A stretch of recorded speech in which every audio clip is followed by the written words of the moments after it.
بسم اللہ الرحمن الرحیم۔ نبی کریم صلی اللہ علیہ وسلم کے ارشاد کا مفہوم ہے کہ قسم ہے اس ذات کی جس کے قبضے میں میری جان ہے، آپس میں محبت کرنے والے دو مسلمانوں میں پھوٹ پڑنے کی وجہ اس کے علاوہ اور کچھ نہیں ہوتی کہ ان میں سے کسی ایک سے گناہ سرزد ہو جائے۔ یہ مسند احمد کی روایت ہے۔ انسان کی پوری زندگی کا محور اللہ تبارک و تعالی کے ساتھ اس کا تعلق ہے۔ اگر اللہ جل جلالہ کے ساتھ تعلق بندگی والا ہو،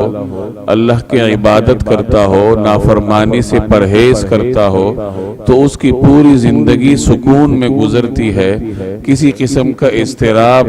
اس کی زندگی میں نہیں ہوتا، لوگ اس سے محبت کرتے ہیں، اس کے جو ماتحت ہیں وہ اس کی اطاعت کرتے ہیں۔ لیکن اگر انسان اللہ کی نافرمانی کرے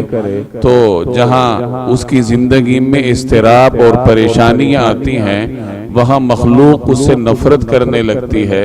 دوست اس سے دور ہو جاتے ہیں، اس کے ماتحت، اس کے گھر والے اس کی نافرمانی کرنے لگتے ہیں، کیونکہ جب آپ اپنے رب کی نافرمانی کریں گے تو پھر اپنے ماتحتوں سے آپ کو یہ توقع نہیں ہونی چاہیے کہ وہ آپ کی اطاعت کریں۔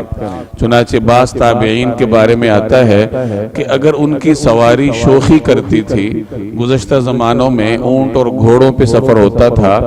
اگر ان کی سواری اس کا اشارہ نہ سمجھے تو پھر وہ غور کرتے تھے کہ اگر میری سواری میری نافرمانی کر رہی ہے تو کیا میں نے اپنے رب کی نافرمانی تو نہیں کی؟ گویا کہ اپنے ماتحت سے اس وقت آپ اطاعت کا توقع رکھ سکتے ہیں اگر آپ نے اپنے رب کی اطاعت کی ہو، اور لوگوں سے اس وقت آپ محبت کی امید رکھ سکتے ہیں اگر آپ نے اللہ تبارک و تعالی کے ساتھ محبت کی ہو۔ یہی مضمون اس روایت میں بیان فرمایا گیا کہ جب دو دوستوں میں محبت ہوتی ہے، دو انسانوں میں ہمدردی کا تعلق ہوتا ہے اور ان کے درمیان پھوٹ پڑ جاتی ہے، تو نبی کریم صلی اللہ علیہ وسلم فرماتے ہیں کہ پھوٹ پڑنے کی بنیادی وجہ یہی ہے کہ ان میں سے کسی ایک سے گناہ سرزد ہوا۔ چونکہ ان میں سے ایک نے اللہ کی نافرمانی کی تو اللہ تعالیٰ نے اس کے دوست کو اس سے دور کر دیا۔ تو معلوم ہوا کہ اگر کوئی شخص یہ چاہتا ہے کہ لوگ اس کے ساتھ محبت کریں اور اس کے ماتحت اس کی اطاعت کریں، دوست اس کے قریب رہیں، تو وہ اپنے رب کے ساتھ اپنا تعلق صحیح کرے، اللہ تبارک و تعالیٰ کی اطاعت کرے۔ اللہ جل جلالہ مجھے اور آپ کو عمل کرنے کی توفیق عطا فرمائے۔